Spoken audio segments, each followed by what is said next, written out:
નમસ્કાર, સ્વાગત છે આપનું વીટીવી ન્યૂઝના મહામંથન કાર્યક્રમમાં. હું છું આપની સાથે રાધા. સર્વે ભવંતુ સુખિન સર્વે સંતુ નિરામયા. સૌ સુખી થાય, સૌ માંદગીથી અસ્વસ્થતાથી દૂર રહે. આ ધ્યેયની સાથે મેડિકલ વિભાગ કામ કરે છે. પણ રાજકોટની એક ઘટના વિચારતા કરી મૂકે છે. રાજ્યભરમાં કેટલીક ખાનગી હોસ્પિટલના દર્દીઓની સારવાર બદલ લૂંટ કરવા નત નવા તિકડમ શોધતી હોય છે. એક વર્ષ પહેલાની વાત છે કે રાજકોટમાં કાલાવડ રોડ પર આવેલી નામાંકિત હોસ્પિટલ વોકહાર્ટ હોસ્પિટલ કે જ્યાં એક વિવાદ સર્જાયો છે. એક વર્ષ પહેલા એવું લખવામાં આવ્યું હતું કે વધુ એક વિવાદ સર્જાયો છે. એક પરિવાર દ્વારા હોસ્પિટલે તેની સાથે છેતરપિંડી કરાયાનો આક્ષેપ કરવામાં આવ્યો, જેમાં પરિવારનો આક્ષેપ છે કે દર્દીની ગાદીની સર્જરી કર્યા વગર જ એમની પાસેથી રૂપિયા પડાવી લેવામાં આવ્યા છે. ઓપરેશન બાદ અને ઓપરેશન પહેલાના રિપોર્ટ એક સરખા આવ્યા હતા, કારણ કે દર્દી ત્યારબાદ અમદાવાદ આવી અને તેમના દ્વારા ચેકઅપ કરવામાં આવ્યું. બંને રિપોર્ટ એક સરખા આવ્યા તેવું દર્દીના પરિવારજનો દ્વારા કહેવામાં આવ્યું હતું. હવે એક વર્ષ બાદ ફરી એક આ પ્રકારની ઘટના ઘટે છે. ફરી એક ઘટના સામે આવે છે. આજ રાજકોટની વોકહાર્ટ હોસ્પિટલ, જે ફરી એકવાર વિવાદમાં આવી છે, જેમાં સ્કૂટર પરથી પડી જવાના કારણે ઈજા પામેલા એક 9 વર્ષના બાળકને વોકહાર્ટ હોસ્પિટલ ખાતે ખસેડવામાં આવ્યો હતો, જ્યાં હોસ્પિટલના ડોક્ટર્સ દ્વારા બાળકના હાથમાં 7 ટાંકા લેવાયા. અસામાન્ય સારવાર માટેનું 1,60,000 થી વધારે બિલ ફટકારવામાં આવ્યું. એટલે કે આ હોસ્પિટલે એક ટાંકાના 22,987 રૂપિયા લીધા. એવા તો કેવા ટાંકા લેવામાં આવ્યા હશે? સહજ સવાલ થાય છે કે હોસ્પિટલે એવા તો કેવા ટાંકા લીધા હશે? અમુક લોકોને જાણે દર્દીઓને લૂંટવાનો પરવાનો મળી ગયો હોય એમ લીલા લહેર થઈ ગયા છે. કમાવવાનો કોઈ જ મોકો બાકી નથી રાખતા.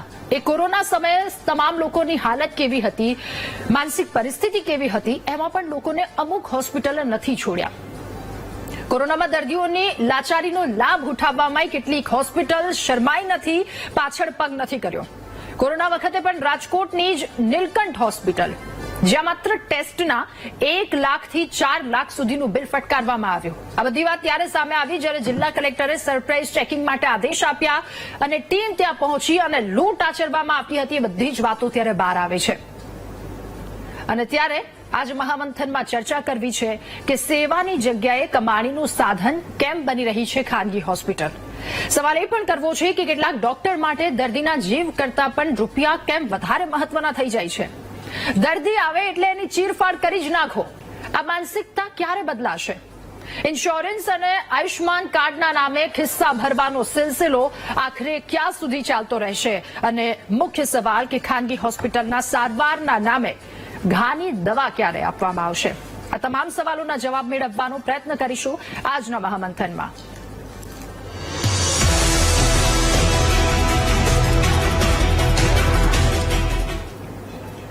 તો રાજકોટમાં સ્કૂટર પરથી પડી જવાના કારણે 9 વર્ષના બાળકને હોસ્પિટલમાં ખસેડવામાં આવ્યો. હાથમાં પતરું વાગ્યું હોવાથી ડોક્ટરે તરત જ બાળકની સારવાર શરૂ કરી. 7 ટાંકા લીધા.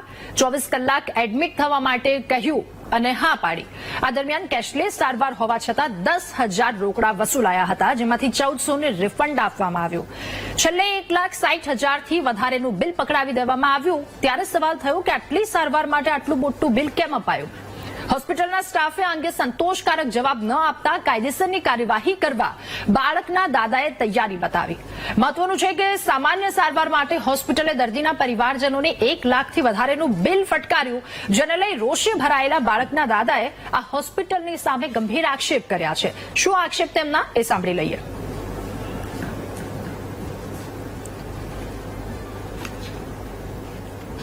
એટલે એ લોકો ઇમરજન્સીમાં એનો ઘાવ સાફ કરી એટલે પાટો વાળી આપ્યો. પછી અમને પૂછ્યું કે ભાઈ તમારે મેડિક્લેમ છે? તો કે હા છે. તો કે રૂમમાં એડમિટ થઈ જાય અને 24 કલાક તમારે રહેવું પડશે. મેં કંઈ વાંધો નથી. અમે 24 કલાક એડમિટ થયા અને 24 કલાક પછી અમે બિલ ભાગ્યું કે તમે અમને બિલ આપત હજી અપ્રુવલ થયું નથી. એ બિલની અંદર અમને 2 કલાક અમને વેઇટ કરાવડાવી. રાતના 5 તારીખે રાતના 10 વાગે 10:47 આજુબાજુ એ બિલ અમને આપ્યું એને. ત્યારે જોઈને અમારા હોંશકોશ ઉડી ગયા. એ 8 સ્ટીચના એને 1,60,910 રૂપિયા બિલ કરેલું હતું. એ અમને એમ લાગ્યું કે આની અંદર ઘણું ખોટું થયેલું છે. પછી એ બિલની અંદર ડિટેલમાં જોયું તો એકના કોઈના 15,000, કોઈના 21,000, કોઈના 11,000, કોઈના 10,000 ઇમરજન્સી ચાર્જ આટલો અને વિઝિટ ચાર્જ આટલો. અને બીજું કે કેશલેસ મેડિક્લેમ હોવા છતાં અમારી પાસે પહેલો વહેલો 2,500 રૂપિયા રોકડા, ત્યારબાદ 7,500 રૂપિયા રોકડા બંને જમા કરાવેલા અને જ્યારે અમે ડિસ્ચાર્જ થયા ત્યારે અમે વાત કરી કે અમને હવે રકમ પરત આપો, તો અમને ફક્ત 1,400 રૂપિયા પાછા આપવામાં આવ્યા. તો 8,400 રૂપિયા કેશલેસ મેડિક્લેમમાં કઈ રીતે એ લોકો લઈ શકે? તમામ આંકડાઓ દર્શાવવામાં આવ્યા, વાત થઈ અને ત્યારબાદ ડોક્ટરે શું કહ્યું? સમગ્ર મામલે વોકહાર્ટ હોસ્પિટલના સેન્ટર હેડ ડોક્ટર દુષ્યંત પટેલે તમામ ચાર્જીસ નિયમ મુજબ લેવાયા હોવાનો લૂલો બચાવ કર્યો. એમણે કહ્યું હતું કે દર્દીને હોસ્પિટલમાં ઇમરજન્સીમાં દાખલ કરવામાં આવ્યો. બાળકને મોટો ઘા વાગ્યો હોવાથી ઇમરજન્સીમાં સર્જરી કરવામાં આવી. સારવારના બીજા દિવસે રજા આપવામાં આવી. રજા આપ્યા બાદ ડોક્ટરને પણ બતાવવામાં આવ્યું હોવાનું ડોક્ટર દુષ્યંત પટેલે જણાવ્યું. ઇન્સ્યોરન્સ ડોક્યુમેન્ટ માટે આવ્યા ત્યારે વાલીઓએ સંમતિ આપી હતી અને હોસ્પિટલના સેન્ટર હેડની તમામ વાતો કરી, પરંતુ ડોક્ટરે 61,000નો જે એક્સ્ટ્રા ચાર્જ લીધો છે એ શેનો લીધો એનો જવાબ ન આપી શક્યા. ડોક્ટર શું કહે છે એ પણ સાંભળી લઈએ. જે વુન્ડ છે, જે ઇન્ફેક્ટેડ છે, તેનું ઇન્ફેક્શન વધારે એને શરીરને નુકસાન ના કરે અને એટલા માટે ઇમરજન્સી સર્જરી કરવી પડી હોય.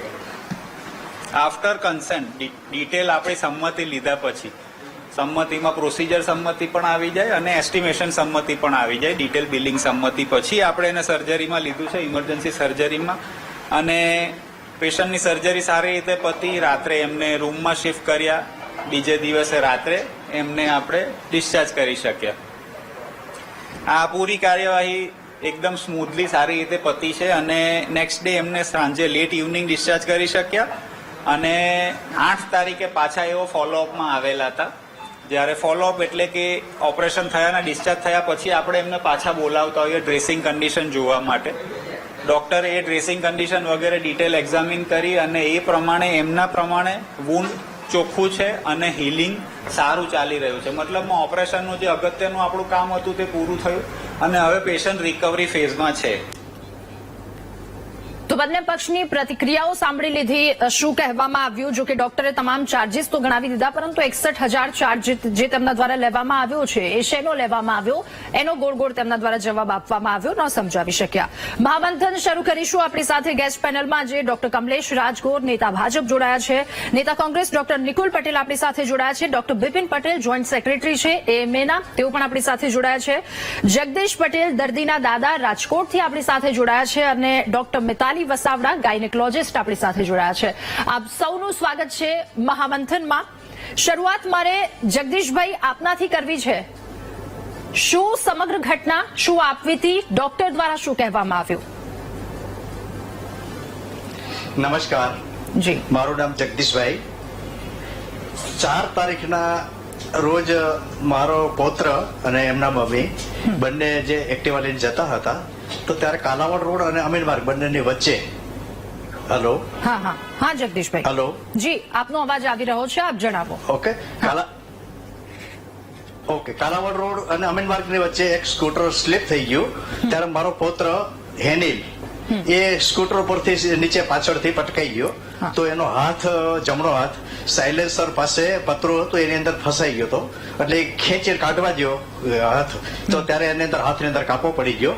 તો ત્યારે પછી એ લોકોએ મને ફોન કર્યો કે દાદા જલ્દી આવો ને મને હાથમાં લાગી ગયું છે. તો બરાબર છે. એટલે તો નજીકની અંદર વોકાર્ડ હોસ્પિટલ થતી હતી અમને. એટલે અમે તરત જ 10-15 મિનિટની અંદર વોકાર્ડ હોસ્પિટલ પહોંચ્યા. ત્યારે સમય લગભગ 7:30 ની આજુબાજુ થયેલો હતો. તો ડોક્ટરને વાત કરી, ડોક્ટર જોયું તો કોઈ જાતની બીજી હાથમાં ઈજા હતી. એટલે એ લોકો એમને સાફ કર્યું, ક્લીન કરી અને પાટો પેટી કરી દીધા અને પાટો સાદો વાળી દીધો. અને પછી બીજા હાથ અને પગ ને બધું જોયું, એમાં કોઈ જાતની ઈજા હતી નહીં. પછી અમને પૂછ્યું કે તમને સ્ટીચ લેવા પડશે. એટલે મેં કીધું કઈ વાંધો, સ્ટીચ લેવા પડે તો તમે સ્ટીચ લઈ શકો છો અને બીજી કઈ સારવારની જરૂર પડે તો પણ કરો. તો સ્ટીચ લેવા માટે કે તમારે રોકાવું પડશે કે, અને એનો સમય 4-5 કલાક લાગશે કે, પછી તમે લઈ શકીએ, કાંઈ વાંધો નહીં. હવે ત્યારે એ જે સર્જરી થઈ હતી એ દરમિયાનની અંદર અમારી પાસેથી પહેલા તો એક લોકોએ 2,500 રૂપિયા રોકડા લીધા હતા.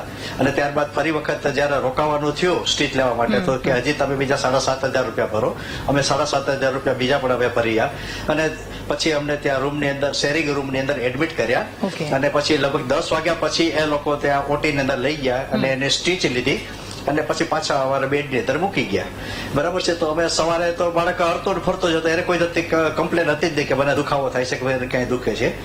તો ત્યારબાદ અમે પછી વાત કરી કે ભાઈ ડોક્ટરે કહો અમને હવે ક્યારે રજા આપશો, ડોક્ટર બાળક રડે છે ને ઘરે જવું છે ને, તો કે તમારે રોકાવું પડશે 24 કલાક. કઈ વાંધો, 24 કલાક પૂરા થાય પછી જ અમે જઈશું.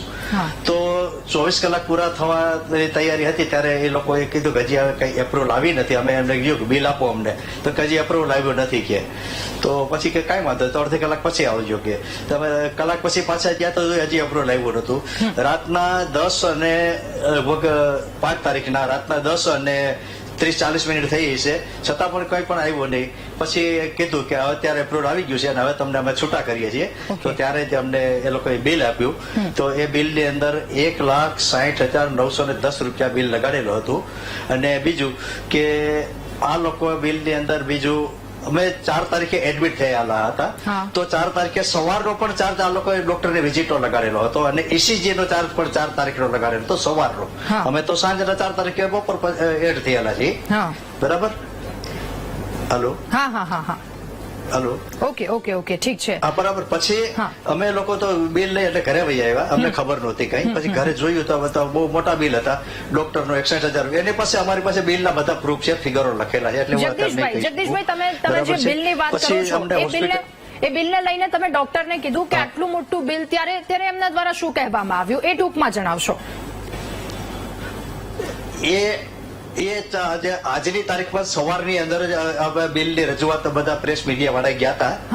તો એને કીધું કે અમે જે એની સારવાર કરી એનું અમને યોગ્ય રીતે બિલ છે. અમારે મેનેજમેન્ટ સાથે કોઈ વાત થઈ નથી. ઓકે ઠીક છે. ડોક્ટરો સાથે પણ કોઈ જાતની વાત થઈ નથી હજી સુધી.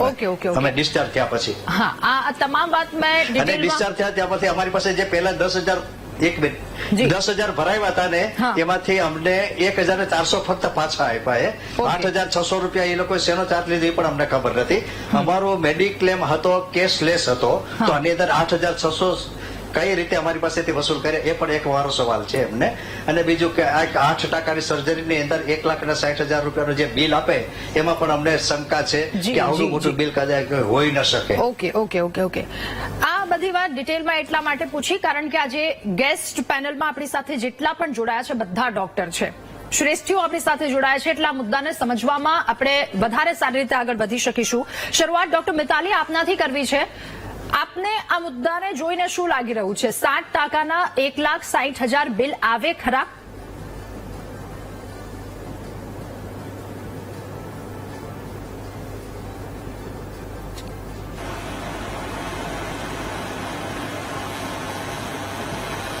ડોક્ટર મિતાલી અવાજ આવી રહ્યો છે? હેલો. ઓકે હા, તમારો હવે અવાજ આવે છે. હાજી, can you just repeat it once? Yes ma'am. મારે આપને એ પૂછવું છે કે જે 7% બાળકને લેવામાં આવ્યા, શું એનું બિલ 1 લાખ આવી શકે ખરા? 1,60,000? હા, હવે પહેલા તો મેં થોડું ઘણું સાંભળ્યું છે. આપણે આમના પહેલા જે વાત થઈ એમાં કંઈક 10,000 જેવું કે 8,500 જેવું જે પેમેન્ટ કરાવ્યું છે કેશલેસમાં, એના વિશે જે મને જાણકારી છે એના પ્રમાણે ઘણા ખરા ઇન્સ્યોરન્સીસમાં ભલે કેશલેસ હોય પણ એ લોકો કો પેમેન્ટ લેતા હોય છે. એટલે એમાંથી અમુક વસ્તુઓ જે છે એ કેશલેસમાં કવર્ડ નથી કરતા અને એમાં જે દર્દી છે એને એનું કો પેમેન્ટ કરવાનું થતું હોય છે, જે ટોટલ બિલનો એક કંઈક સર્ટન અમુક અમાઉન્ટ હોય છે.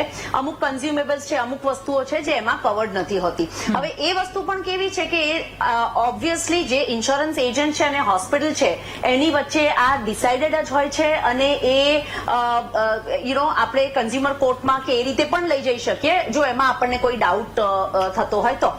સેકન્ડ વસ્તુ, મને ડિટેલ્સ ખ્યાલ નથી કે કયા સર્જને સૂચર્સ લીધા. દરેક સર્જનના એના ડિગ્રી પ્રમાણે, એના એક્સપિરિયન્સ પ્રમાણે એ એક પ્રોફેશનલ છે તો એ એના ચાર્જીસ લેતા હોય છે. હું એક સિમિલરિટી જો કાઢું તો વકીલોમાં આપણે જઈએ, એ લોકો બી પ્રોફેશનલ્સ છે, ચાર્ટર્ડ એકાઉન્ટન્ટ્સ પ્રોફેશનલ્સ છે, એવી રીતે ડોક્ટર્સ પણ એક પ્રોફેશનલ છે. તો આજે એક વકીલ છે તો એ તમને 5,000 માં પણ અરજી કરી આપે છે અને 5 લાખ પણ પર અપિયરન્સ લેવા વાળા વકીલો છે. એટલે દરેક પ્રોફેશનલ જે છે એ એની સર્વિસના ચાર્જ પોતે ડિસાઇડ કરે છે. હવે એઝ અ લેમેન ડેફિનેટલી આપણને આ વસ્તુ એવું લાગે કે ભાઈ આ લોકો ધૂતે છે કે આ લોકો કેમ આટલા પૈસા ચાર્જ કરે છે. હા, હેલો. ઓકે, ઠીક છે, થોડોક અવાજ પ્રોબ્લેમ આવી રહ્યો છે. હું ફરી આપની પાસે આવું. ડોક્ટર બિપિનભાઈ તમારો પટેલ. અવાજ નથી આવતો. હા. Doctor Bipin yes. પટેલ, હવે મારે આપને પૂછવું છે કે આ સમગ્ર વાત સાંભળતા આપને પહેલી નજરે શું લાગી રહ્યું છે? પહેલા તો મારો એક સવાલ એ કે 7% આટલા પૈસા હોઈ શકે? આ પૂરા પ્રસંગને આપણે જે બી વાતનું દર્દીના દાદાએ જે ડિસ્કસ કર્યું અને આપણને જણાવ્યું એ પૂરેપૂરી વાતમાંથી એક વસ્તુનું તાત્પર્ય એ નીકળ્યું કે જ્યારે બી પેશન્ટ એડમિટ થયું અને એમને જે ચાર્જ સમજાવવામાં આવ્યો એ કોમ્યુનિકેશન પ્રોપર થયું નથી. કારણ કે ઇમરજન્સીમાં જ્યારે બી પેશન્ટને એડમિટ કર્યું અને ઇમરજન્સીમાં જ્યારે બી આપણે ઓપરેશન કર્યું ત્યારે દરેક હોસ્પિટલ અને દરેક નાનામાં નાની હોસ્પિટલ, નાનામાં નાના ડોક્ટર પહેલા પેશન્ટને ચાર્જ સમજાવતા હોય છે કે આનો ચાર્જ આટલો થશે.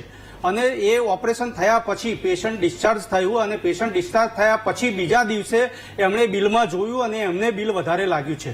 તો એ એક વસ્તુ એવી જોવાની રહે છે કે એ જે કોમ્યુનિકેશન થયું છે એ કોમ્યુનિકેશનમાં ક્યાં ગેપ પડ્યો છે. કારણ કે દરેક ડોક્ટર પોતાના ચાર્જ નક્કી કરવા માટે સ્વતંત્ર છે. એમના ડિગ્રી, એમના ક્વોલિફિકેશન, પેશન્ટની સિરિયસનેસ અને પેશન્ટને જે ઇન્જરી થઈ છે એ ઇન્જરીના પ્રમાણમાં એમને કેટલો ચાર્જ વસૂલવો એ એમને લિબર્ટી છે. પણ ચાર્જ વસૂલતા પહેલા એમણે દર્દી સાથે વાત કરવી જોઈએ અને દર્દીના સગાઓની સાથે એમણે ડિસ્કસ કરી અને એમણે એક એગ્રીમેન્ટ જેવું વર્બલ એગ્રીમેન્ટ જે કહીએ આપણે કે પેશન્ટને ચાર્જ સમજાવ્યો હોય એ સમજાવેલો હોય તો મને લાગે છે કે આવો ઇસ્યુ લગભગ જનરેટ ના થાય. ડોક્ટર બિપિન પટેલ, મને આમાં એવું લાગી રહ્યું છે કે જ્યારે બાળકના હાથમાંથી લોહી નીકળતું હોય, આટલી સિરિયસ કન્ડિશન હોય ત્યારે કોઈ પણ પરિવાર એ ચાર્જીસ સમજવા માટે ના બેસે. એની પહેલી પ્રાયોરિટી એ જ હોય છે કે ફટાફટ એને સારવાર આપી દો અને નજીકની હોસ્પિટલમાં જવાનું હોય છે. ત્યારે આમાંથી બચવા માટેનો કોઈક એક રસ્તો કાં તો પછી આમાંથી નીકળી શકાય એના માટેનો કોઈક એક રસ્તો વધારે આવશ્યક હોવો જોઈએ. ડોક્ટર નિકુલ પટેલ, હવે આપની પાસેથી મારે જાણવું છે એ જ સવાલની સાથે આપની પાસે પણ અને એ જ સવાલની સાથે ડોક્ટર કમલેશ આપની પાસે પણ આવીશ. ડોક્ટર નિકુલ, શું 7%ના 1,60,000 વસૂલી શકાય? પ્રાથમિક દ્રષ્ટિએ આપણે જોઈએ તો સમગ્ર ઘટનાક્રમમાં એવું દ્રષ્ટિપાત થાય છે કે 7% સ્ટીચીસ લીધા છે અને એના જે ચાર્જીસ વસૂલવામાં આવ્યા છે એક હોસ્પિટલ દ્વારા, તો એ ખરેખર ચિંતાનો વિષય એટલે છે કારણ કે જે બી દર્દી અને દર્દીના સગા જ્યારે કોઈ હોસ્પિટલમાં જાય છે ત્યારે એમની જે માનસિક પરિસ્થિતિ છે ખૂબ જ વિકટ હોય છે અને એના ભાગરૂપે જ્યારે શું કે શબ્દોની આદાન પ્રદાન થાય છે ત્યારે સક્ષમ નથી હોતા કોઈ વસ્તુ સમજવા માટે. પણ સમજી લો કે ધારો કે મેડિક્લેમ છે અને મેડિક્લેમના ભાગરૂપે તમે હંમેશા જોશો તો એ TPA દ્વારા એને ઇવેલ્યુએટ કરવામાં આવે છે. પરંતુ આ સમગ્ર ઘટનાક્રમની અંદર એવું પ્રસ્થાપિત થાય છે કે જે બી ઇન્સ્યોરન્સ કંપની અને TPA એ કોઈ જ વસ્તુના ધ્યાન નથી રાખી રહ્યા કે શું પહેલો પ્રશ્ન ઉદ્ભવે છે ત્યાં. કારણ કે એક સામાન્ય નાગરિક તરીકે એને એવું ખ્યાલ ના હોય કે ડોક્ટરના ચાર્જીસ કઈ રીતના હોય, ઓટીના ચાર્જીસ કઈ રીતના હોય, કે સ્ટીચીસ લગાવ્યા તો કયા પ્રકારના સ્ટીચીસ વાપર્યા છે, શું કહેવાય કે સાદા સ્ટીચીસ લીધા છે કે ઓગળી જાય એવા સ્ટીચીસ લીધા છે. તો આ સમગ્ર વસ્તુની અંદર જ્યારે જે શું કહેવાય કે નાગરિક છે કે જે દર્દી છે એમને સગાને જ્યારે ખ્યાલ આવે છે ત્યારે ઘણું મોડું થઈ જતું હોય છે. પરંતુ આમાં સરકારનો કોઈ રોલ છે કે નહીં એના માટે હું એવું પ્રસ્થાપિત કરવા માંગીશ કે આજે સમજી લો કે સરકારે એવા નિયમો બનાવ્યા છે કે નહીં એ મારા ભારતીય જનતા પાર્ટીના મિત્ર કહેશે, પણ હું તો જોઉં છું કે કશે બી ડોક્ટર પોતાના ચાર્જીસ જે ડિસ્પ્લે કરવા જોઈએ, જે ચાર્ટર હોવું જોઈએ એ નથી. કોઈ બી જગ્યાએ તમે જાઓ તો એના વ્યવસ્થિત ચાર્જીસ હોવા જોઈએ, એના લખેલા હોવા જોઈએ, જેથી જ્યારે તમે કોઈ વાર્તાલાપ કરો તો એ વ્યક્તિને ખ્યાલ આવે. પરંતુ એ બધો સમય નથી હોતો. પરંતુ પ્રાઇવેટ હોસ્પિટલ્સ હંમેશા તમે જુઓ તો દર્દી આવે એટલે એને જે ચીરફાડ કરવાનો જે પ્રયત્ન કરવામાં આવે છે એ આના પરથી ખ્યાલ આવે છે. અને ગુજરાતની અંદર એવા અસંખ્ય દાખલા આપણે જોયા કે પછી ખ્યાતિ હોસ્પિટલનો કાંડ હોય, ઇવન કોવિડના સમયમાં ધારાસભ્ય યોગેશ પટેલ દ્વારા બી જે આક્ષેપો સરકાર ઉપર કરવામાં આવ્યા તો ભારતીય જનતા પાર્ટીના જ ધારાસભ્ય હતા, તેમ છતાં બી જે મેડિકલ ફિલ્ડ ઉપર જે આક્ષેપો કરવામાં આવ્યા હતા એ ખૂબ જ ચિંતાજનક હતા. આટલું બધું થયા છતાં બી ભારતીય જનતા પાર્ટીની સરકાર કશે જાગૃત થઈ હોય એવું દેખાતું નથી. પરંતુ આની અંદર તમે સમજી લો કે જે ડોક્ટરો બને છે એને એવું જ છે કે મેં આટલા રૂપિયા ખર્ચીને ડોક્ટર બન્યો છે તો હું જલ્દીથી જલ્દી કેવી રીતના મારા ચાર્જીસ, મારા જે ફીસ એ હું રિકવર કરી લઉં, એના લીધે સીધું કોઈને નુકસાન થતું હોય તો એ ગુજરાતની જનતાને થઈ રહ્યું છે. એટલે આની અંદર હોસ્પિટલ અને ઇન્સ્યોરન્સ કંપનીના મિલીભગતને જો કશે કંટ્રોલ કરવું હોય તો સરકારે આના પર કઈ ને કઈ કાર્યવાહી કરવી પડશે. ઓકે. ડોક્ટર કમલેશ, હોસ્પિટલ અને જે કંપની છે, વીમા કંપની, એની મિલીભગતને કેવી રીતે કંટ્રોલમાં લાવી શકાય એ સવાલની સાથે મારે આપની પાસે પણ આવવું છે કે શું 7% 1,60,000 હોય? આપને લાગતું હશે, વારંવાર એક સવાલ પૂછી રહી છું કારણ કે 1% 22,900 રૂપિયા જેટલું થાય છે. પહેલા તો આખો જે આ ઘટનાક્રમ છે ને એને 3 ભાગમાં ડિવાઈડ કરવો પડશે. કેવી રીતે કે ખાનગી હોસ્પિટલ, કોર્પોરેટર હોસ્પિટલ અને ખાનગી નાની દવાખાના અથવા નાની હોસ્પિટલ, આ ત્રણેય ડિવાઈડ કરવા પડશે. હવે ઇન્સ્યોરન્સ છે તો બીજું એક ડિવાઈડેડ એ કરવું પડશે કે આ જ ઇન્સ્યોરન્સ કંપની ખાનગી હોસ્પિટલોને આ રીતે ચાર્જીસ આપતા નથી. કઈ રીતે એપ્રુવલ કર્યું એ પણ તપાસનો વિષય છે. દર્દીના દાદા જે કહી રહ્યા છે એની સાથે હું પૂરેપૂરો સંમત છું. હોસ્પિટલે આમાં ચીટિંગ કર્યું છે એની સાથે પણ સંમત છું. પરંતુ ખાનગી હોસ્પિટલ, તમે જે શબ્દ વાપર્યો છે એ નહીં, આ કોર્પોરેટ હોસ્પિટલ છે. આમાં સીધા પૈસા જે લેવાયા છે એ ડોક્ટરના ખિસ્સામાં નથી જવાના.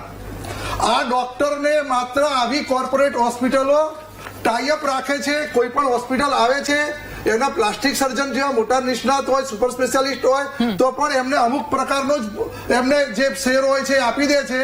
બાકી આ કોર્પોરેટર હોસ્પિટલો ચોક્કસ જે બિલ બનાવે છે એ ટાઈઅપ ખાનગી હોસ્પિટલ વાળા બનાવે છે બીજા. તો આ જ ઇન્સ્યોરન્સ કંપનીઓ પાસ નથી કરતી. અને આજે જ અમે લોકોએ ખાનગી હોસ્પિટલનું એક એસોસિએશને એવું નક્કી કર્યું કે કોઈ પણ કેશલેસ પોલિસી, અમુક જે કંપનીઓ છે એની આપણે કેશલેસ પોલિસીમાં દર્દીને એ કેશલેસ પોલિસીને એપ્રુવલ ન કરવી અથવા એને એ દર્દીને સમજાવી દેવો કે રીએમ્બર્સ અમે કરીશું પરંતુ કેશલેસ આ પોલિસી અમે અહીં આગળ આ દાખલ નહીં કરીએ. કેમ કે કેશલેસ પોલિસીની અંદર આટલા મોટા ચાર્જીસ ખાનગી હોસ્પિટલને આપવામાં આવતા છે જ નહીં. હા, આ કોર્પોરેટ હોસ્પિટલની અંદર આપ્યા છે. કોર્પોરેટ હોસ્પિટલે જે પણ બિલ બનાવ્યું છે એ બિલનું ગેરકાયદેસર બનાવ્યું છે. હું છાતી ઠોકીને કહું છું. આમાં સર્જન ચાર્જ ક્યાં છે? ચલો સર્જન ચાર્જ બતાવ્યો તો ડોક્ટરની વિઝિટ ચાર્જ હતો, પછી એ પણ નથી. ઓપરેશન થિયેટરનો ચાર્જ હોવો જોઈએ, ઓપરેશનનો ચાર્જ હોવો જોઈએ. અચ્છા, એને સ્ટીચ લીધા છે તો શું કોઈ અંદર પ્લાસ્ટિક સર્જનની જરૂર પડી હતી? નથી પડી. ટેન્ડર કટ થયો છે, વેઇન કટ થઈ છે, અંદર ડીપ કોઈ ઇન્જરી એવી થઈ છે કે એને 24 કલાક રાખવો પડે. એને જીએમાં કર્યું છે કે માત્ર જનરલ એનેસ્થેસિયા આપ્યા વગર લોકલ એનેસ્થેટિકની અંદર આ સ્ટીચ લેતા છે. આ બધી જ વસ્તુ જોવાય છે સાહેબ. અને મેડિકલ એસોસિએશન આ બધું જોવે છે. અને જે પણ કોર્પોરેટ હોસ્પિટલ સામે કામ નથી કરતી આ એસોસિએશનો, એ કોર્પોરેટ હોસ્પિટલની સાથે ક્યાંક ને ક્યાંક મારે વધારે પડતું ન કહેવાય, પરંતુ હું ચોક્કસ એવું માનું છું કે આવી કોર્પોરેટ હોસ્પિટલો જે લૂંટ ચલાવે છે ને એના કારણે આ ડોક્ટરો બદનામ થાય છે. ડોક્ટરોને નીચું મોટું જોવાનું કામ થયું. ખ્યાતિ હોસ્પિટલના કારણે જે થયું એ કઈ ડોક્ટરના કારણે હશે કદાચ કોઈ 1-2 ઇસ્યુની અંદર, પરંતુ ડોક્ટરોના સીધા ખાતામાં આ પૈસા જતા નથી. આ જે ડોક્ટરનો ચાર્જ લખ્યો છે એ વોકાર્ડ હોસ્પિટલ એના એકાઉન્ટમાં નહીં નાખે. વોકાર્ડ હોસ્પિટલ પોતાને ત્યાં લેશે, મેનેજમેન્ટ લેશે અને જે નિર્ધારિત કરેલો ભાવ હશે એ જ ડોક્ટરને મળવાનો છે. એટલે આ ખાનગી હોસ્પિટલ નહીં, આ કોર્પોરેટ હોસ્પિટલ છે.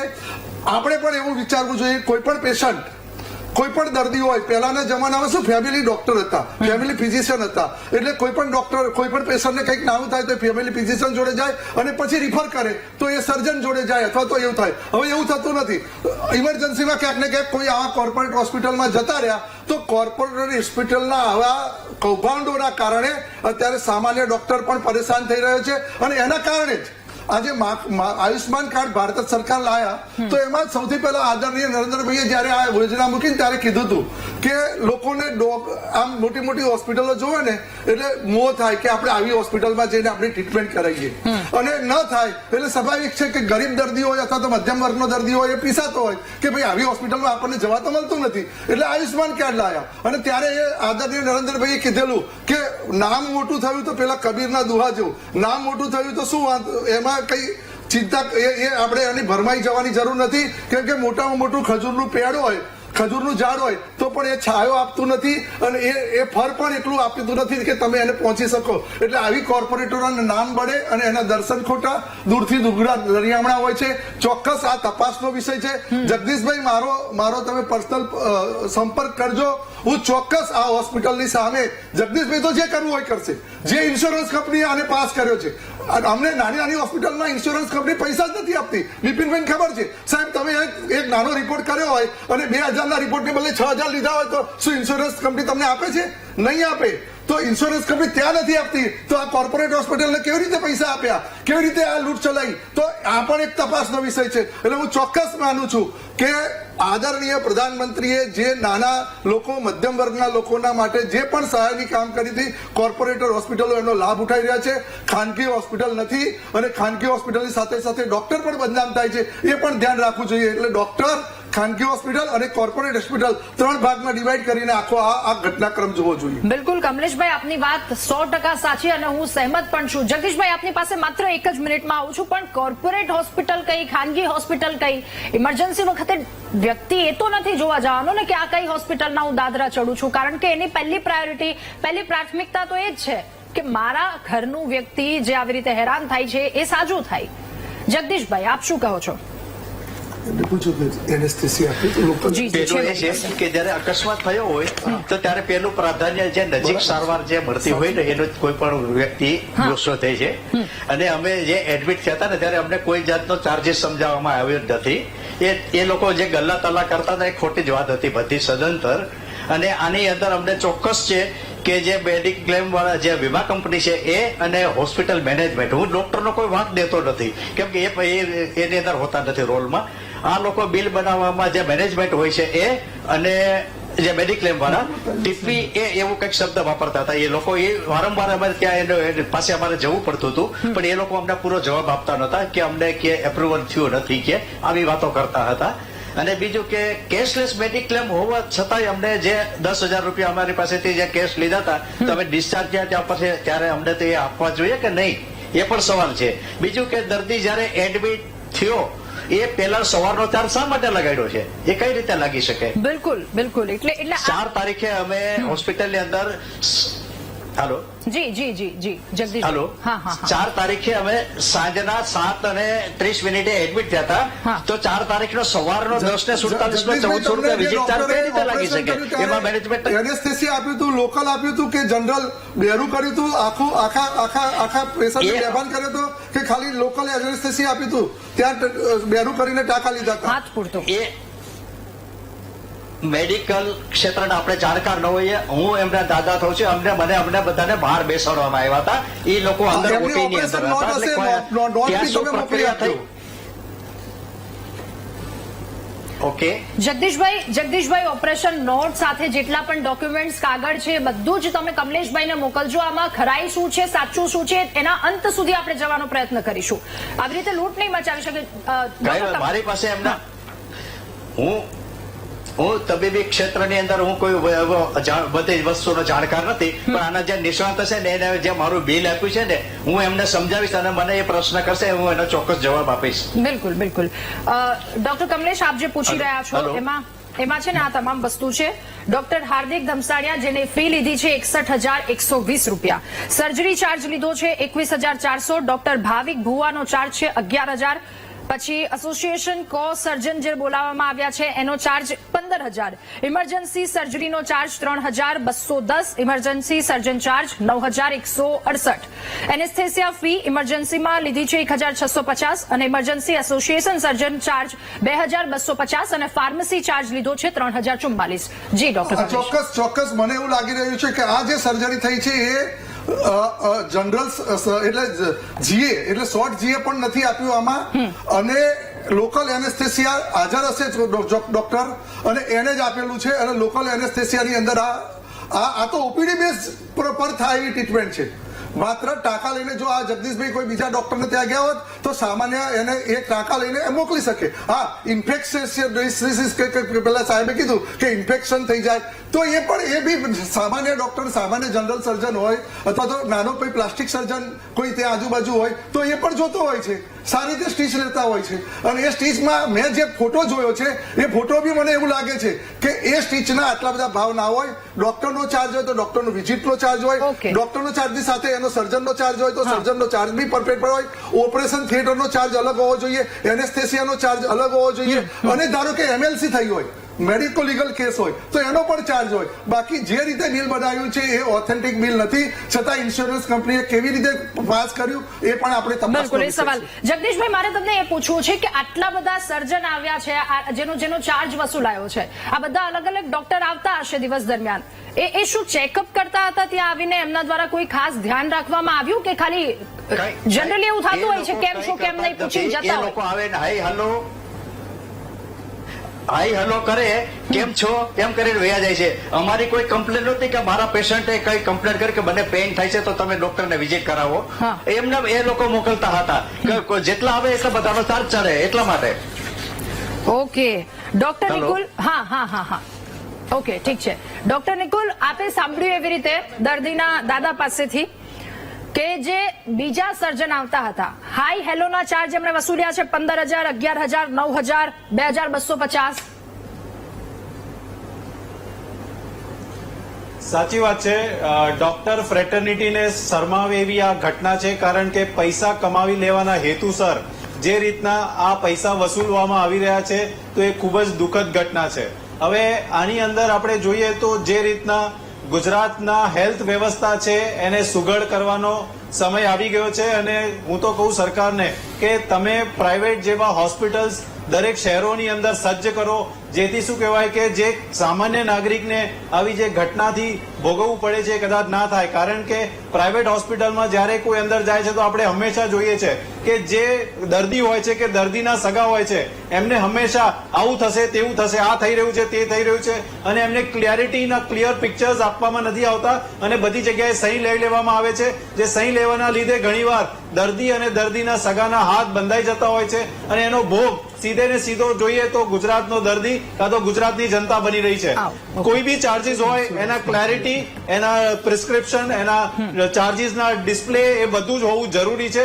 કદાચ મને એવું લાગી રહ્યું છે કે નવા કાયદાની જોગવાઈ આ જે કોર્પોરેટ હોસ્પિટલો છે એના માટે લાવવાની અને ઘડવાની સમય આવી ગયો છે. કારણ કે અલ્ટિમેટલી કોરોના પછી તમે જુઓ તો દરેક જગ્યાએ કશે ને કશે ગુજરાતનો નાગરિક છેતરાયો છે, છેતરાઈ રહ્યો છે. અને મેડિકલની અંદર ડોક્ટરો પોતાના અંગત સ્વાર્થ માટે થઈ અને જે રીતના કૃત્ય કરી રહ્યા છે એ ખૂબ જ દુઃખદ અને વખોડવા લાયક છે. ઓકે, ઠીક છે.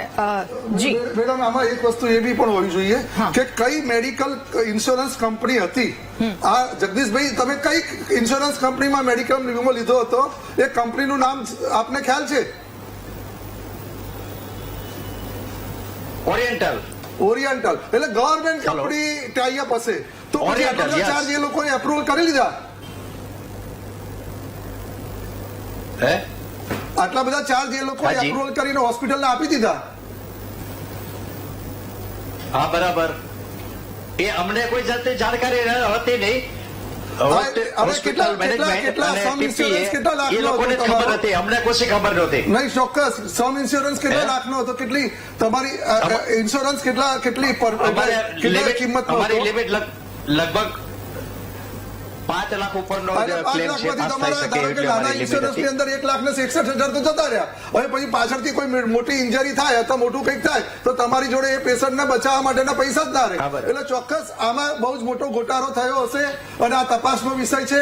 અને ચોક્કસ હું છાતી ઠોકીને કહું છું સાહેબ કે આમાં ગેરરીતિ થઈ છે અને તપાસનો વિષય છે. જો જગદીશભાઈ તમે આગળ આવો, ગ્રાહક સુરક્ષામાં જશો તો ચોક્કસ તમને ન્યાય મળશે. ચોક્કસ. હા, મારો હેતુ જ એ છે કે મને તો ઠીક છે, હાલો મેડિક્લેમ હતો, પણ બીજા નાના જેને મેડિક્લેમ ન હોય તો એવા લોકો સર્જરી કરવા આવે તો આવડું મોટું બિલ એમ લોકોને આપે, કઈ રીતે એ લોકોને પોસાય નાના માણસોને? એટલે હોસ્પિટલને ખરેખર તો આમાં ખુલ્લી પાડવી જ જોઈએ કે સામાન્ય લોકોને બધી જાણકારી અને જાગૃતિ થાય.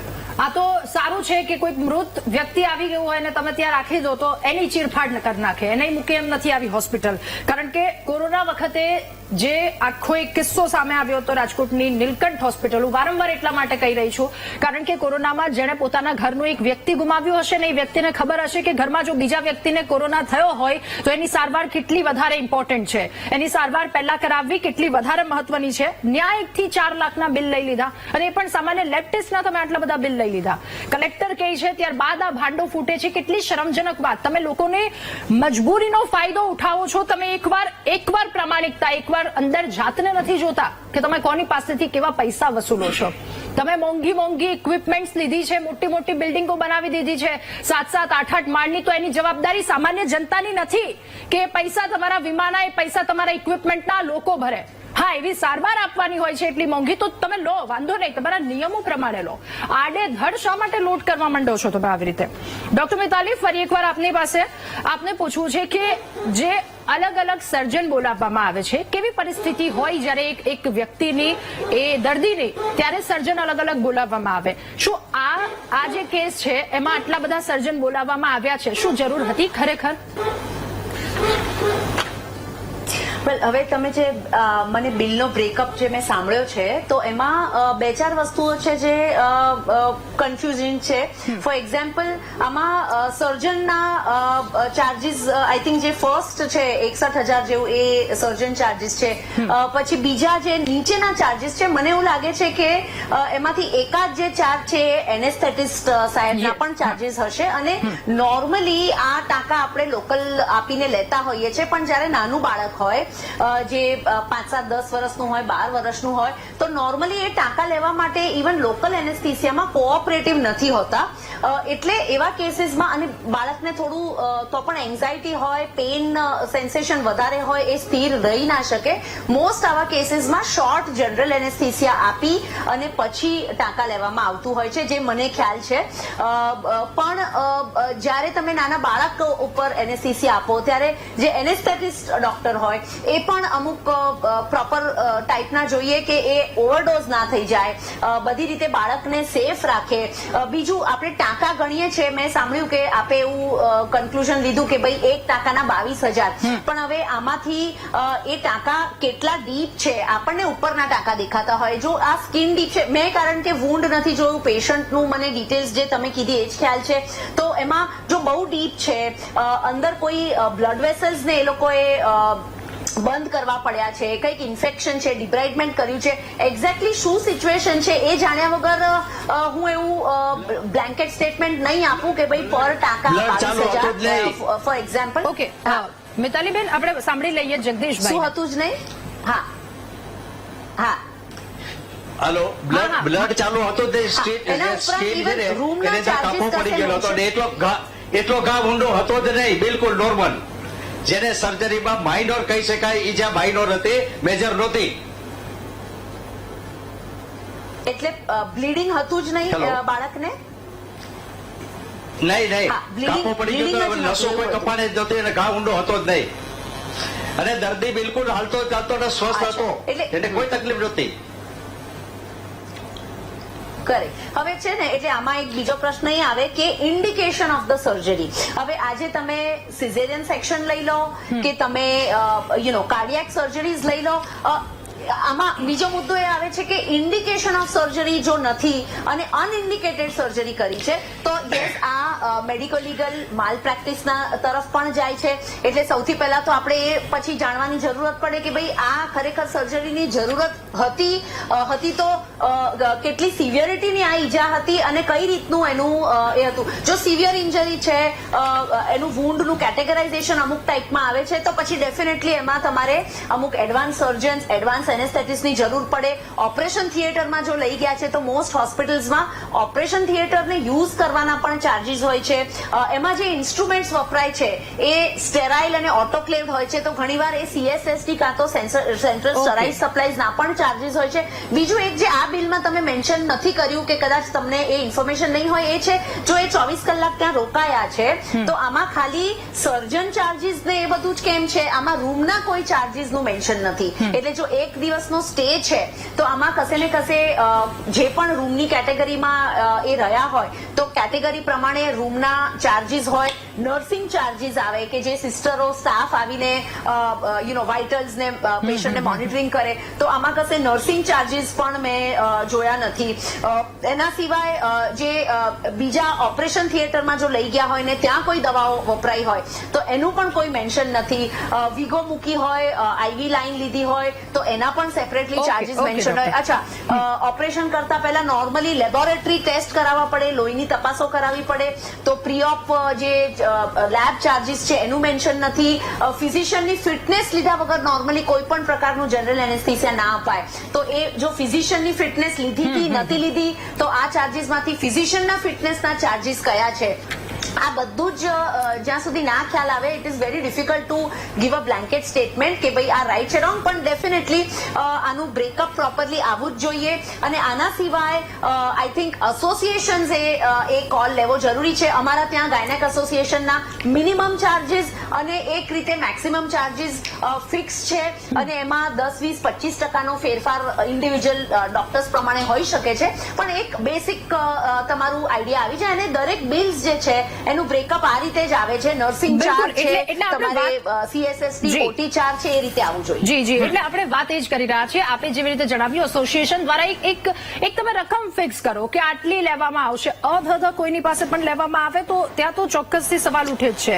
ડોક્ટર બિપિન, ફરી એકવાર આપની પાસેથી મારે એ જાણવું છે કે જે રીતે વાત કરી જગદીશભાઈએ એમાં તેમના દ્વારા સ્પષ્ટ કહેવામાં આવ્યું કે 4 વાગ્યાના સવારના 4 તારીખના સવારના પણ ચાર્જ વસૂલવામાં આવ્યા છે. જોકે એડમિટ થયા હતા બપોર પછી, પણ એ વસૂલ, ચલો તમે મેડિકલ લેંગ્વેજમાં એ ડોક્ટર દ્વારા ક્યાંક ને ક્યાંક દર્દીને ફસાવી દેવામાં આવ્યા હશે, માની લીધું કે કદાચ દર્દીને નહીં ખબર પડે, એ ભાવ વસૂલી લઈએ, એ પૈસા વસૂલી લઈએ, પણ આટલી તો દર્દીને ખબર પડે ને કે બપોર પછી આવ્યા છે કે સવારે આવ્યા છે.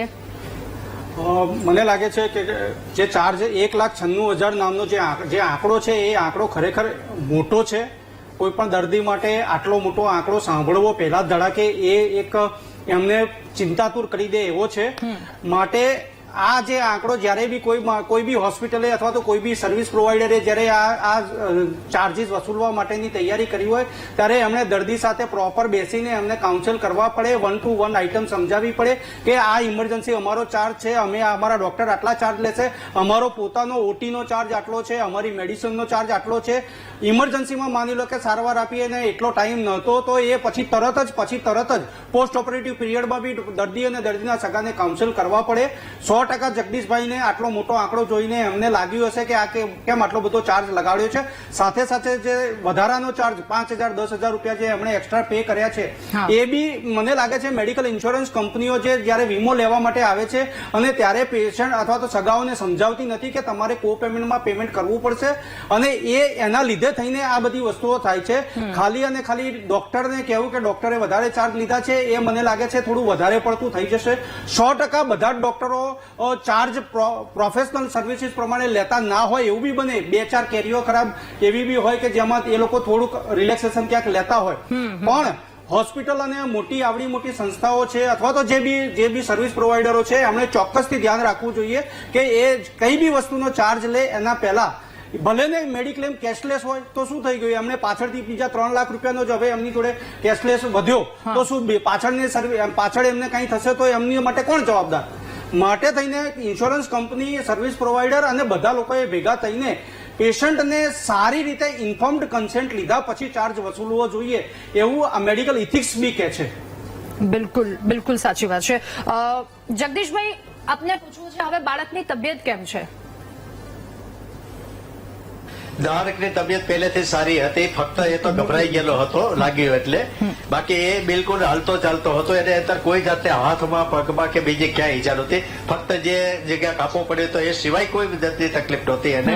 અને છતાં પણ આ લોકોએ એને બધે એનું બ્લડ હોતે પહેલા ટેસ્ટ કર્યું હતું, રિપોર્ટિંગ કરી લીધા હતા, એના ચેસ્ટના ફોટા પણ પાડી લીધા હતા, જે જરૂરી હોય ન જરૂરી હોતે કર્યું. પણ છતાં અમને એનો વાંધો નતો. અમને છે બિલ જે આપ્યું ને, અમને વાંધો એ છે કે આવા મસ્ત મોટા બિલ આપવું અને ડોક્ટરી ભાષાની અંદર રૂપકડા શબ્દો વાપરે કે જે મેજર સર્જરી છે, હકીકતે મેજર ન કહી શકાય, આવી સર્જરી કરી અને મોટા બિલ બનાવવા માટે જ આ સર્જરી શબ્દનો ઉપયોગ કર્યો. સર્જરી થઈ જ નથી, કાપો પડી ગયેલો હતો અને સ્ટીચ જ લેવાના હતા એને. ઓકે.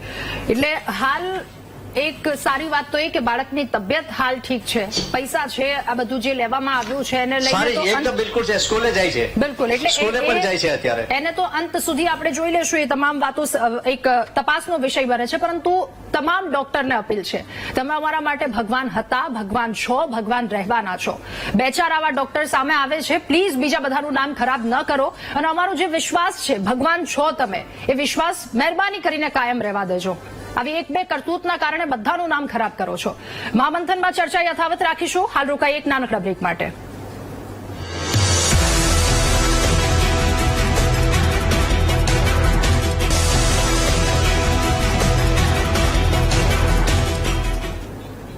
Welcome back. સારવારના નામે હોસ્પિટલો, ખાનગી હોસ્પિટલો અને એ પણ અમુક હોસ્પિટલો કે જેના કારણે અમુક વ્યક્તિઓને ઘા વાગે છે, એની સારવાર ક્યારે કરાવીશું?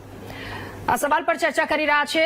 સીધા હવે આપણે ચર્ચા આપણી આગળ વધારીશું. ડોક્ટર નિકુલ પટેલ, હવે આપની પાસે મારે પૂછવું છે કે ઇન્સ્યોરન્સ અને આયુષ્માન કાર્ડના નામે જે ખિસ્સા ભરવાનો સિલસિલો શરૂ થયો છે, એનો અંત ક્યારે લાવી શકીશું આપણે? આ બી એક જાતનો ભ્રષ્ટાચાર છે અને ભ્રષ્ટાચાર મુક્ત ભારતની વાત કરતી સરકારે આના પર ચિંતાના અને ચિંતન બેવ કરવાની જરૂર છે. કારણ કે આયુષ્માન કાર્ડ બી તમે જુઓ તો જે રીતની ઘટનાક્રમ બધી બહાર આવે છે, તો એ બી એક જાતની ચિંતાનો વિષય છે, જ્યાં પ્રાઇવેટ હોસ્પિટલ્સ આ રીતના નેક્સસ બનાવીને, સિન્ડિકેટ બનાવીને જે રીતનું ચોક્કસ રીતે જે કાર્ય કરે છે, એમાં દેખાઈ રહ્યું છે કે લોકોના, જ્યારે આયુષ્માન કાર્ડની વાત કરીએ તો પ્રજાના પૈસા, ટેક્સના, અને જ્યારે આ રીતના વાત કરીએ તો જે આમ જનતા જે પ્રાઇવેટ હેલ્થ ઇન્સ્યોરન્સ જોડેથી પોતાનો હેલ્થ ઇન્સ્યોરન્સ લે છે એના પૈસા. તો સરકારે સુનિશ્ચિત કરવું પડશે કે આવા જે બની બેઠેલા જે લોકો પોતાના ફાયદાઓ, પોતાના લાભ માટે જે ફાયદા ઉઠાવી રહ્યા છે, એને કેવી રીતના સિકંજો કસવો. કારણ કે આયુષ્માન કાર્ડ માટે તો મને યાદ છે કે CAG દર વર્ષે સરકારને પોતાના રિપોર્ટમાં લખીને આપે છે, તેમ છતાં બી આવી ઘટનાઓ જયારે બહાર આવે છે ત્યારે ખરેખર સરકારના જે કાર્યશૈલી અને સરકારની જે વાતો છે કે અમે ગુજરાતની જનતાને હેલ્થ માટે સારી સુવિધા આપી રહ્યા છે, તો એ ડેફિનેટલી ચિંતાનો વિષય છે. મારી સરકારને અનુરોધ છે કે આના માટે યોગ્ય અને ચોક્કસ કાર્યવાહી થવી જોઈએ અને જે બી ગ્રાહક કે જે બી આપણા અત્યારે જે દર્દી છે એમને જે બી સપોર્ટ જોઈએ તમામ મળવો જોઈએ અને લાસ્ટ લેવલ સુધીના લડાઈમાં, કાનૂની લડાઈમાં બી એમને મદદરૂપ થવું જોઈએ. ઓકે, ડોક્ટર કમલેશ, આપની અંતિમ પ્રતિક્રિયા ખૂબ જ ટૂંકમાં. નહીં, ચોક્કસ. જો આ આખા ઘટનાક્રમમાં એવું લાગે છે કે કોર્પોરેટ હોસ્પિટલના વાંકે ખાનગી હોસ્પિટલ જે વાત થાય છે, ખાનગી હોસ્પિટલનો કોઈ વાંક નથી. આ ખાનગી હોસ્પિટલ ખોટી બદનામ થઈ રહી છે. ખાનગી હોસ્પિટલ વસ્તુ છે અલગ છે, કોર્પોરેટ હોસ્પિટલ વસ્તુ અલગ છે. બીજું, ડોક્ટર બી બદનામ થઈ રહ્યા છે. તો ડોક્ટરનો પણ આમાં, ડોક્ટરના એકાઉન્ટની અંદર આ પૈસા નથી જતા, છતાં પણ અત્યારે આવી ઘટનાઓ બને એટલે લોકોના મગજમાં એમ થાય છે કે આ ડોક્ટરે પૈસા લીધા, પણ ડોક્ટરે પૈસા નથી લીધા. ડોક્ટર પોતાની રીતે કામ કરે છે. હું ખાલી એક જ સૂચના આપું છું, કોઈ પણ વ્યક્તિને ક્યારેય પણ નાની મોટી ઈજા થાય અથવા કંઈ પણ થાય તો તમારા ફેમિલી ડોક્ટર હોય, તમે જે કોઈ નામની ધરાવતી હોસ્પિટલ હોય, હોસ્પિટલ ઉપર એ ડોક્ટરનું પણ નામ લખ્યું હોય, એટલે જવાબદાર વ્યક્તિ હોય ત્યાં એવી હોસ્પિટલમાં જાઓ, એવી ખાનગી હોસ્પિટલમાં જાઓ કે જ્યાં ડોક્ટર પોતે ઓળખતા હો, અથવા તો તમારા ફેમિલી ડોક્ટર જ્યાં રિફર કરે ત્યાં જાઓ, તો ચોક્કસ તમને ક્યાંક ને ક્યાંક આ લૂંટાઈ જવાનો જે સિલસિલો છે એ બંધ થઈ જશે. ઓકે, આપે કહ્યું કે ડોક્ટરનું નામ આમાં ખરાબ થાય છે, ચોક્કસ 100% નામ ખરાબ થાય છે, પરંતુ ડોક્ટરોએ હવે સમજવાની એ જરૂર છે કે કઈ સંસ્થા સાથે જોડાયેલા છીએ, ક્યાંથી નામ ખરાબ થઈ રહ્યું છે, એ સર્વસંમતિથી અહીંયા સમજવાની જરૂર. મિતાલીબેન, ખૂબ જ ટૂંકમાં મારે આપની અંતિમ પ્રતિક્રિયા ખૂબ જ ટૂંકમાં જોઈએ છે. હું બધા જ ડોક્ટરો વતી વાત કરીશ અને ડોક્ટર રાજગોર સાથે હું ખૂબ જ સહમત છું. હું ઇનફેક્ટ સરકારને એવું કહીશ કે અમારા ડોક્ટર્સની એગની એન્ડ કરી દો. જે પણ હોસ્પિટલો છે, પ્રાઇવેટ હોસ્પિટલ છે, એ બધી જ હોસ્પિટલ સરકારશ્રી એમના હસ્તક લઈ લે. એને ચલાવવાનું, એને લાઇટ બિલો, એના સ્ટાફના સેલેરીઝ બધું જ સરકારશ્રી એમના અધીન કરી દે. અને જે પણ દર્દીઓ આવે છે એમની જે પ્રી ડિસાઇડેડ રેટ્સ છે એ રેટ્સ પર આઈ થિંક બધા જ ડોક્ટરો સેવા આપવા માટે બહુ જ હેપી હશે. પ્રાઇવેટ હોસ્પિટલ્સમાં પ્રોબ્લેમ ત્યાં જ આવે છે કારણ કે હોસ્પિટલ્સને કન્ઝ્યુમરમાં નાખી દેવામાં આવે છે. એ લોકોને ઇન્ડસ્ટ્રીના રેટ ઉપર ઇલેક્ટ્રિસિટી થી લઈને લાયસન્સીસ થી લઈને બધા જ પ્રોફેશનલ ટેક્સ છે બધું જ ચાર્જ કરવામાં આવે છે. સ્ટાફની સેલેરીઝ બધું જ હોસ્પિટલ ભોગવતા હોય છે અને છેવટે નામ ખરાબ થાય છે ખાલી ડોક્ટર્સનું કે ભાઈ ડોક્ટર ધુતારા છે. આજે તમે ઇન્ટરનેશનલ કમ્પેરિઝનમાં જોશો તો આપણા ત્યાં પ્રાઇવેટ હેલ્થકેર ખૂબ જ એક્સેસિબલ છે અને ખૂબ જ એફોર્ડેબલ છે compare to private healthcare in western country. મારા ત્યાં કેટલા બધા વેસ્ટર્ન લોકો આવે છે કે જેમને રાઇટ સ્પેશિયાલિટીના ડોક્ટરની 2-2 વર્ષ સુધી અપોઇન્ટમેન્ટ નથી મળતી. આપણા ત્યાં આપણે તરત ફોન કરીને આપણા સ્પેશિયલિસ્ટ ડોક્ટર હાજર થઈ જાય છે. આપણા ત્યાંના ડોક્ટરોના વતી હું ઓલવેઝ એ કહીશ કે આપણે બહુ જ લકી છે કે આપણે ઇન્ડિયન પ્રાઇવેટ હેલ્થકેરના જે ડોક્ટર્સ છે એ આપણી પાસે એમની સલાહ લેવાનો મોકો છે. એટલે એમનું આપણે નામ ખરાબ બને એટલું ના કરીએ અને કમ્યુનિકેશનમાં જે ગેપ્સ છે એ ડેફિનેટલી ક્લિયર કરવી જરૂરી છે. ચાર્જીસ ડિસ્પ્લે કરવા જરૂરી છે એટલે કે આવી ગેરસમજ અને કોઈ પણ પેશન્ટનું શોષણ ના થાય અને એમને પણ કોઈ ટાઈપનો એમની સાથે દુર્વ્યવહાર કે આવી રીતના કોઈ પ્રોબ્લેમ્સ ના ક્રિએટ થાય. બિલકુલ. જગદીશભાઈ, હવે મારે આપને એક વિનંતી કરવી છે કે જો આપની ઈચ્છા હોય, આપ ઈચ્છી રહ્યા હોય તો આપના બિલ અને તમામ વસ્તુ જે છે અને આનો ન્યાય કેવી રીતે મેળવી શકાય એક ડોક્ટરના ઓબ્ઝર્વેશનમાં, તો આપ તમારા તમામ વસ્તુ અમારા ઇનપુટને ફોન કરજો. ત્યાંથી આપ ડોક્ટર કમલેશનો નંબર મેળવજો અને ત્યાંથી મતલબ એમની સાથે થોડું કોર્ડિનેટ કરી અને આના અંત સુધી જવાનો પ્રયત્ન કરીશું આપણે કે જે બિલ બનાવવામાં આવ્યું છે, જે પ્રયાસ કરવામાં આવ્યો છે વધારે બિલ બનાવીને લૂંટવાનો, એટલે ત્યાં સુધી જવાનું. જો આપની ઈચ્છા હોય તો આપ તેમાં જશો. આપ સૌનો આભાર મહામંથનમાં અમારી સાથે જોડાવા બદલ, આ ચર્ચા કરવા બદલ. અને ફરી એકવાર માત્ર છેલ્લે એટલું જ કહેવું છે, તમામ લોકોને એટલી જ વિનંતી કે ડોક્ટર અમારા માટે ભગવાન છે, હતા અને રહેશે. ક્યાંક આવી ઘટનાઓ ઘટી રહી છે એ શરમજનક છે. આવી ઘટના ન ઘટે એ દિશામાં ચોક્કસ આપણે પગલાં લેવા જોઈએ. મહામંથનમાં હાલ બસ આટલું જ. વધુ સમાચાર અપડેટ્સ માટે આપ જોતા રહો VTV ન્યૂઝ. નમસ્કાર.